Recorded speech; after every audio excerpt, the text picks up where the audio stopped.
Hey everyone, welcome back to another video. Today we are going to talk about block ticker symbol SQ. This is a request from a member of the community, so shout out to Waka6445. This is the first video from your request list. Square is part of the fintech community and have competitors like PayPal, SoFi, etc. And personally, I own Square in both short-term portfolio and long-term portfolio. So in today's video, we'll touch upon what Square does very briefly. They'll look at their last quarterly earnings. How do they really make money? We'll touch upon the price targets by the analyst, give you a couple data points about the price targets and the stock price. Then we will get into the technical analysis of the stock. And then finally, what are the opportunities in 2024 and how to build into your position if you have one, or how to get into a couple positions. I'll give you a couple trade ideas as well. So if you end up enjoying today's video, make sure you give us a like and subscribe to the channel so this can be pushed out to more people. And without further ado, let's dive in. At the time of this recording, Square is trading around 65.85, and in the last 1 year, the stock is actually down 7.18%. However, if you ended up buying the stock when it was at its lowest around the October timeframe, when stock was trading around the $40, $38, $40 mark, you probably have made decent amount of money since then. So in the last 52 weeks, the lowest was 38.85 and the highest was 89.97. The stock is trading somewhere in the middle of that range. Forward EPS is 1.92 with a forward PE of 34.25, which could be considered a little expensive since the company is still not profitable. The short interest is 3.55%, so nothing to be really alarmed about. Market cap is about $40 billion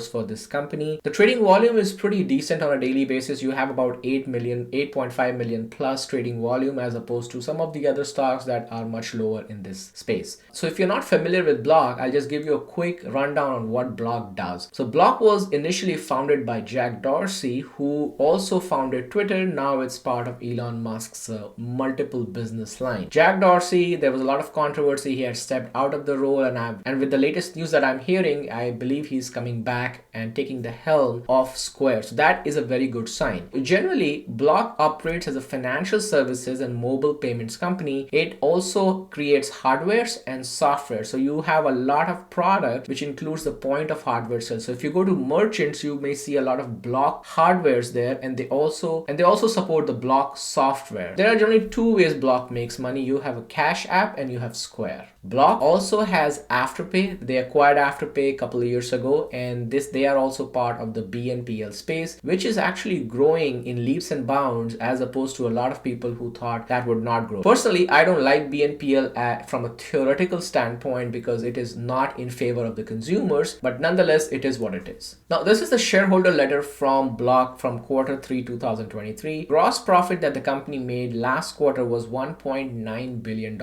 and the quarter prior was 1.87, and so you can see a steady increase in the quarter-over-quarter gross profit. The way it was split was between the Square gross profit, which grew 15%, brought about $899 million, and Cash App grew 27% and brought $984 million. The company is not profitable. We are going to get into the financials a little bit later. One of the most interesting news that came out back in November after the earning report was that they will do a 1 billion stock buyback program, and because of that, you did see a lot of momentum in the Square stock. So from a price target standpoint, you are looking at there is a lot of buy rating on this particular stock, but you also see a lot of downward revisions from a lot of companies. The lowest price target is by CLSA, which is about 57, even though they did an upgrade on the rating, and most of the other analyst companies have actually just maintained their rating. Overall, it would be somewhere between 57 is on the lowest, and I would say 100 would be the highest. We did see Mizuho going up from 90 to 99, which is pretty recent. It was about a month old. Then we saw BMO actually reducing from 93 to 84, which is still higher than the current stock price. So just by doing a very quick review of this one, even if you buy the stock today, you're looking at about a 20% appreciation,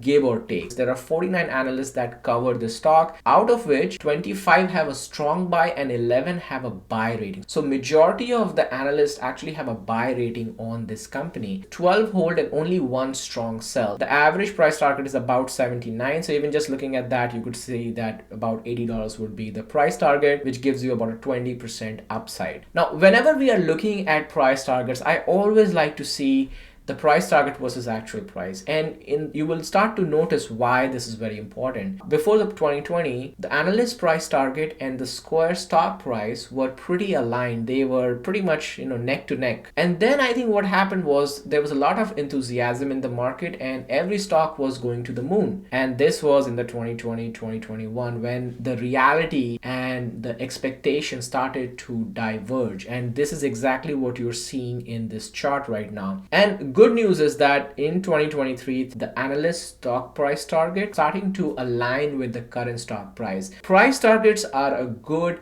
guideline. They are not one and be all. This is a good guideline for you to see whether a stock is worth investing or not. And when you start to see that the stock price and the expectation of the price targets have a big gap, that's when you should be very, very careful and always add a lot of discounts before you buy or start investing in that stock. They reported earnings on 11/2. There was a beat on both EPS and the revenue. And now for the upcoming, which will be on 22nd February, the EPS would be about 57 cents, revenue estimate of about $5.65 billion. Another factor that I look into is the earnings history. And when you look at the earnings history, it tells you how good the company is in anticipating their revenue. They are able to beat most of the times as opposed to miss. There have been some major misses by the company, and especially going back to September 2021 when they missed revenue by 649.72 million. This is massive miss. It's not a little miss. But keeping in mind, this is how you're looking at the company. Now, of course, if you're going to be investing in a company, you want to know the revenue potential, and that is very important. And from a revenue standpoint, you're looking at about $24 billion for 2024. You're looking at $27 billion in 2025. So a clear increment of $3 to $4 billion every single year. We are seeing a consistent increase in double digits for the gross profit, which we touched upon a little bit earlier. And this is a good sign that the company is able to generate profit. However, when you look at the operating income, we see a lot of inconsistency across the board. Now, when you look at the net income, the company is still not profitable. So the expenses outweigh the revenue. And this is something that Square is focusing on 2024 to actually get into profitability, non-GAAP profitability in 2024. Balance sheet standpoint, I look at the asset and liability. That is very important for me. Current asset standpoint, you're looking at about current asset of about 17.5 billion. Current liability is 9 billion. So we are very much in safe that even if they have to pay these current liabilities, they have enough in the current assets. The long-term assets, you're looking at about $32.5 billion, and the long-term liability, you're looking at about 14.72. So the company is pretty secure asset versus liability standpoint. You must also be familiar that Square invested in Bitcoin. So whenever you're doing an analysis on Square, I would highly recommend that and look at their cash flow from their business unit and not from Bitcoin. And you can see right over here, the cash from operations, it just is varied, right? There is no consistency. They brought in 847 million, whereas they only brought 175 million from operations. Look at cash from investing, they got 1.2 billion. So the Bitcoin prices go up, they will make money over here as well. Like Seeking Alpha's valuation grade, they continue to maintain A+ rating on the growth. The profitability is B-, momentum is B, revision is B+. The valuation has been D. One last piece I love to look at, the capital structure. The current market cap of the company is about $40 billion. The enterprise value of about 39. So pretty much in line. Next up is our technical analysis. This is the weekly chart for Square. When the stock went public back in 2015, pretty much remained flat for a good chunk of 2-3 years, and then started to pick up around the mid 2018. Then again, it pretty much remained flat in the same range bound. And then when it hit its lowest bottom in March of 2020, when everything went down crashing, when we saw the V-shaped recovery, we saw the stock running all the way from $32 to $289. And that is where you saw price targets and the stock price completely in a different world altogether. Now the stock has come down a lot since its all-time high. On the weekly chart, stock is kind of consolidating in the $90 range. It tried to break this range back in 2022 August, couldn't break it. Came very close in 2023 February, couldn't break it. Came very close again in August of 2023, couldn't break it. And then it came about the $80 mark most recently in December, couldn't break it. Switching to the daily, the stock was trading around the $38 back in end of October and hit an all-time high for the year of 2023 at $80.20. $1.29. We saw a couple of gap downs. We saw a gap down right here. We saw a gap down right here. And then we are also seeing it's a very small gap down. It might not be a gap fill yet. The stock is currently trading below its 20-day and the 50-day moving average. The 200-day moving average is about $60 or so. So this is a very critical point for the stock. Volume standpoint, there isn't much volume at this 64.46 level. You will see some volume around the $60, $61, $62 level. Then you will see some more volume coming around the 56, and then the majority of the biggest volume that comes in is around the $50 when buyers step into this stock. Stock currently is around the 43 on the RSI, so there's not much going on. From a volume standpoint, we talked about the average volume is about 8.6, so being pretty flat, not much activity happening. So if you're going to be investing in the stock, couple things that we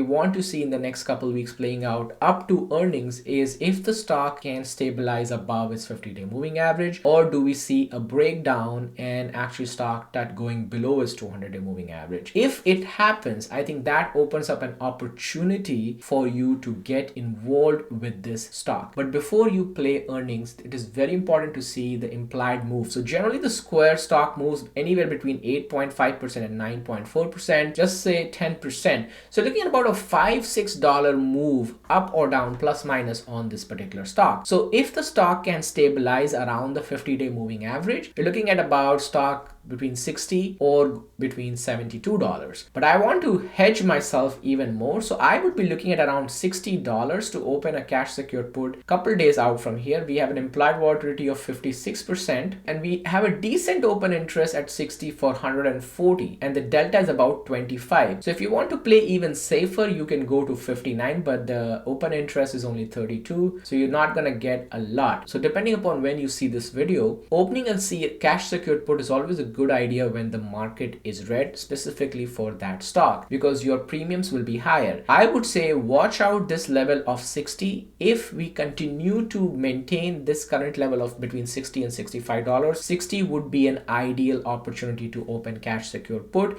going into earnings. However, if the stock breaks below the 200-day moving average, which is the 60.73, then of course we will be looking at a different strike price to get into Square. Follow me on Twitter because I would be posting my trade as well as the trading idea for earnings getting into Square. And that was pretty much the stock analysis for Square. Let me know in the comments if you have any questions or if you actually own Square. And if you ended up enjoying today's video, make sure you give us a like, click on subscribe and ring the bell notification. I will see you next time, investor family, but don't forget to invest for tomorrow.